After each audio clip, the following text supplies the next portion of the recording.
اسمي علياء أغلو.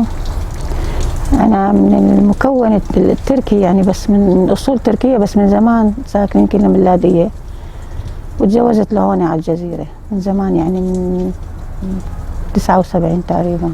إيه. وأنا كنت من قبل يعني كنت أشتغل عند النظام، كنت موظفة عند النظام. وقت بلشت الثورة أنا ب 2011 بالشهر السابع 8 انضميت لدار المرأة من ضمن الإدارة الذاتية. يعني وقت الثورة انضميت لدار المرأة بصفتي لجنة علاقات دار المرأة، لأني تعرفي أنت هون في من جميع المكونات، عرب وكرد وآشورية، وأنا من قبل اجتماعية، يعني بحب الاختلاط، بحب الاجتماع. نحن كنساء يعني بنحب هيك، يعني نكون يعني نطلع على امور العالم، بنطلع على عادات المراه من قبل. يعني انا هيك، انا بحب يعني هيك شيء، غير انه هي انا اجتماعيه من قبل.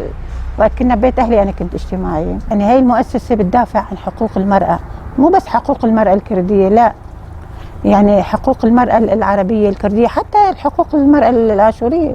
في كثير نساء اشوريات مضطهدات. يعني نحن يعني بتجربتنا خلال هال10 سنين يعني لاحظنا انه في حتى المراه الاشوريه مضطهده من الزوج كمان. يعني مو بس يعني ان المراه الكرديه مضطهده او المراه العربيه مضطهده، لا، بس هي اكثر شيء المراه العربيه مضطهده من العادات ومن التقاليد ومن الدين، ومن هذا عيب وهذا حرام. يعني من صغرها مخوفينا، يعني مثلا انه هذا الشيء عيب، خط احمر، ما بتصير تدرسي، ما بتصير تروحي على الجامعات، ما بتصير تطلعي، عيب، العالم بيحكوا عليكي. هذا الشيء اثر كثير سلبا على المراه، يعني المراه بالشرق الاوسط عامه، والمراه بسوريا خاصه. يعني الثوره عطت شوي حق للمراه من قبل. يعني صحيح كانوا في موظفين وكان في بالوزارات، بس ما كانت تعطي رأي مثل يعني هالرأي الشديد. كان الرأي كله للرجل، يعني تسلط الرجل، ذهنية الرجل. المرأة كانت تشتغل صح، والمرأة بتعطي أكثر من الرجل على فكرة، بس ما كان لها القيمة هي. يعني أنا لاحظت أن المرأة مثل كأني إجر كرسي، بس مثل الكمبيوتر، يعني بتعطي هيك. يعني مثلا اللي عندها ما تقدر جواتها تطلعه. يعني بعد الثورة لاحظت اني ضمن الإدارة الذاتية ان المرأة عم تاخذ حقها فعلا. يعني هلا جنبا لنا جنب مع الرجل، حتى بالحروب. يعني بكوباني شفتي، بالحروب بكوباني وطل أبيض وراس العين كانت المرأة تحارب بكل شجاعة. يعني حتى بالدول الأوروبية صار عندها مثل كتاب، أو صار عندها مثل أرشيف للمرأة المقاتلة، مو بس المرأة الكردية، يعني من جميع المكونات. حتى في طابور للمرأة الآشورية، يعني المرأة الآشورية والمرأة العربية والمرأة الكردية صاروا جنب لجنب مشان يدافعوا عن أرضا وعرضا من المجموعات الإرهابية التكفيرية. يعني نحن بتلتمر 33 فصيل اجى على تلتمر، الشعب هو وقف بوشهم. يعني ما كان في لا أمريكا ولا كان في روسيا ولا كان في حدا. المرأة أكثر شيء وقفت ضد هالإرهاب هذا. نحن كنا هون نساء بهالعمر، أنا حملت روسيا وقفت بالموزية. يعني فعلا هي شغلة كانت كتير كويسة، ما تركنا أرضنا. كانت العدو بيناتنا جبهة النصرة وأحرار الشام وجيش الإسلام وفصائل كتيرة بغيبش 500 متر تبعد عننا، وهذا بيتنا قريب منه، وكنا نسمع صوتهم الله أكبر الله، ما كنا نخاف. لأن كيف بدنا نترك أرضنا؟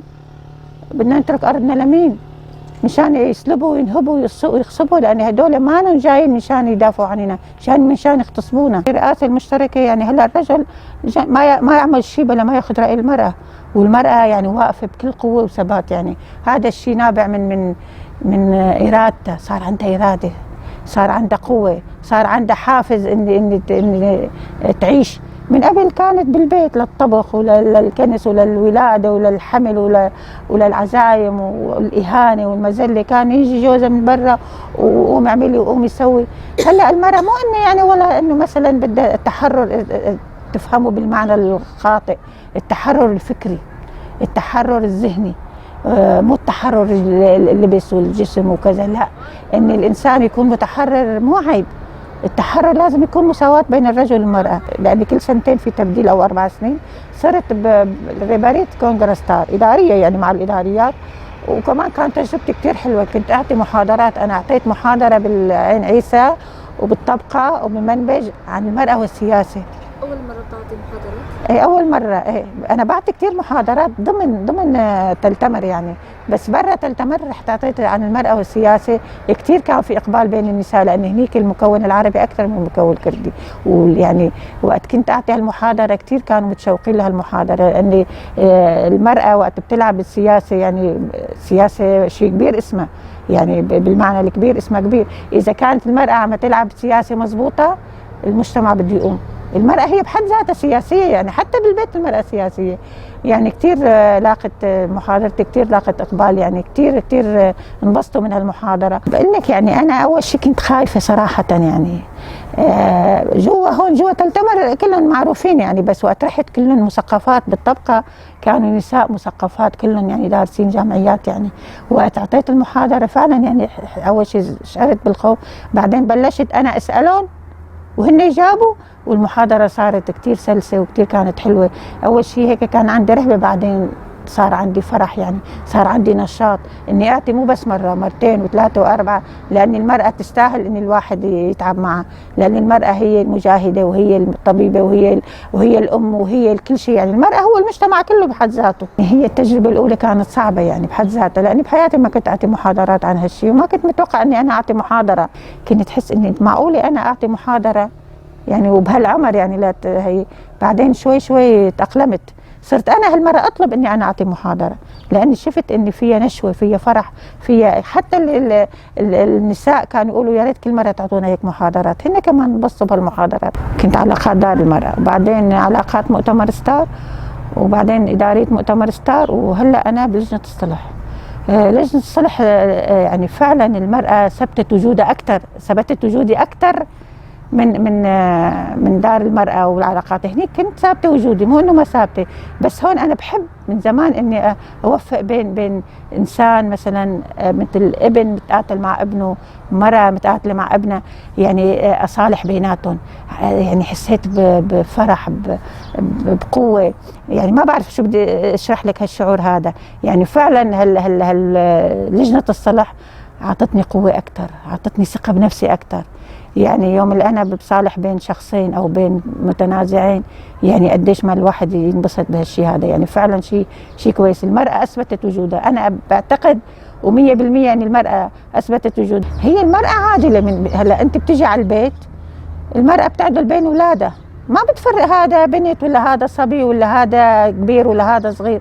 وقت بدها تطبخ مثلا بتحط للكل نفس المساواة. والمرأة هي من وين مستمدة هالشيء؟ من الطبيعة، لأن الطبيعة بتعطي كل شيء، ما بتاخذ، بتعطي.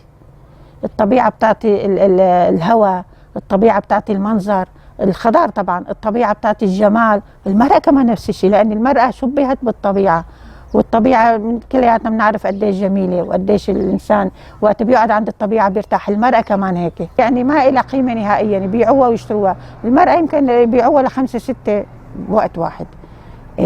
في فرق وقت كانت ضمن الكومين، وقت هلا صار عندها الاحتلال التركي والمرتزقه ضاغطين. الضغط كمان مو بايد المراه بدها تتحرر، بس ما عم يطلع لها مجال. هلا بالمناطق المحتله بتشوفي في سلب، في نهب، في اغتصاب. حتى الاطفال النساء الصغيرات بالعمر عم يجوزوهم بالمراهقات، يعني سن المراهقه من 14 و13 وقتل بحجيه الشرف. يعني هذا الشيء كله من شو نابع؟ من هالاحتلال التركي، لأن الاحتلال التركي هو منبع للإرهاب. الاحتلال التركي أردوغان هو مرتزق، وغير أنه مرتزق هو من الإخوان المسلمين، عم يدعم الإخوان المسلمين. الإخوان المسلمين مين؟ هن المرتزقة وهن الإرهابيين وهن المتطرفين. المتطرفين ما يعترفوا بالمرأة. المرأة عندهم مو شيء، المرأة عندهم سلعة للبيع وللشراء وللبيت فقط. بيشوفوا المرأة المنظمة خطر على دولتهم طبعا. يعني مرأة بس تكون منظمة، يعني حتى ولو تكون ضمن الكومين، بس بيشوفوها خطر وخطر على دولة، يعني ضمن حلف الناتو. هلا تشوفي بالمناطق المحررة ما في وحدة متحررة، بس يشوفوا وحدة متحررة يا يقتلوها يا اما يسجنوها. هلا بعفرين في نساء متحررات اكثريتهم بالسجون يعني صراحة. المرأة المتحررة مو بس هون خطر، بالدول الرأسمالية المرأة المتحررة خطر، بس يشوفوا مرأة مثقفة ومرأة عم تحكي مثلا عن الاحتلال، عم تحكي عن الرأسمالية، عم تحكي تعطي محاضرات، هي خطر عليهم. ليش خطر عليهم؟ لأن هدول بدهم وقت بيشوفوا المرأة المتحررة بدها تقضي عليهم، تقضي على نظامهم، نظام دكتاتوري. هن ما يحبوا نظام ديمقراطي. المرأة بحد ذاتها نظام ديمقراطي، من هيك بيقضوا عليها مشان النظام الديمقراطي ينمحى من الوجود ويصير نظام دكتاتوري. هذا الشيء الفرق بين المناطق المتحررة والمناطق المحتلة. المرأة المنظمة ضمن الكومين وضمن المؤسسات كمان تشكل عائق وتشكل أزمة على دولتهم، الدولة الرأسمالية والدولة الدكتاتورية. المرأة عندها كنز من المعلومات، عندها فكر من المعلومات، والمرأة لو تنشرن هالفكر هاي المعلومات كانت الدنيا صارت بأمان، وكانت الدنيا ما بقى في لا رأسمالية ولا بقى في دكتاتورية. أنا بتمنى أن كل مرأة حرة تعرف معنى الحرية، أن تكون إيد واحدة تتكاتف مشان ثورة المرأة، لأن ثورة المرأة هي الأساس. يوم المرأة بتعطي ثورة بتعطي نتيجة فعالة، لأن المرأة هي عمود الثورة، هي منبع الثورة، وهي فكر الثورة.